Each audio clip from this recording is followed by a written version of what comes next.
am the brainy Animaniacs. Those are the facts. Did you know that originally Animaniacs was supposed to be a spin-off of Tiny Toon Adventures? To follow up Tiny Toon's success, Steven Spielberg asked Tiny Toon producer Tom Ruegger to make a follow-up show. The two came up with multiple ideas for a new show. Spielberg originally wanted to give Plucky his own spin-off series, and Ruegger wanted to make a show based around three young siblings, having them actually based around his children. The two ideas met somewhere in the middle, and they originally came up with three animated ducks who were brothers. Somewhere along this idea phase, they decided that between DuckTales, Darkwing Duck, Donald Duck, and Daffy Duck, there were already too many animated ducks out there. They then redesigned the characters to have a non-specific animal they called cartoonist characters. Did you miss us? I hardly even know you. We're the Warner Brothers. And the Warner sister. At one point during development, there were actually 4 Warner siblings, and their names were going to be Yacky, Smacky, Wacky, and Dot.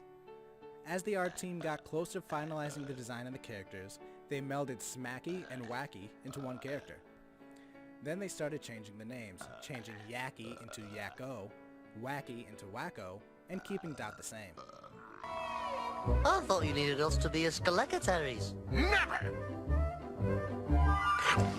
And give me back my paperweight! Okay, but you have to wait a while.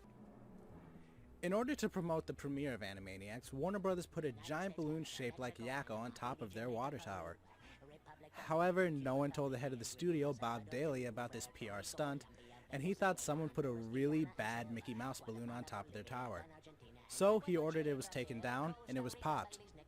Because of this incident, Daly made Ruegger make some changes to the characters' designs, so as to not confuse these characters with Mickey Mouse or any other similar characters, adding whiskers to the side of Yakko's face and making his ears stand up straighter as opposed to being flopped over his face. Now our first quarter figures are really low, as there's a business a graph will hopefully show. What are you doing? We're getting down to business. There were a number of movie ideas that Ruegger had for the series after Wacko's wish. They even went so far as to have complete scripts and concept posters for these unaired movies. This means Warners and Revolutionary Warners were supposedly supposed to take place during World War II.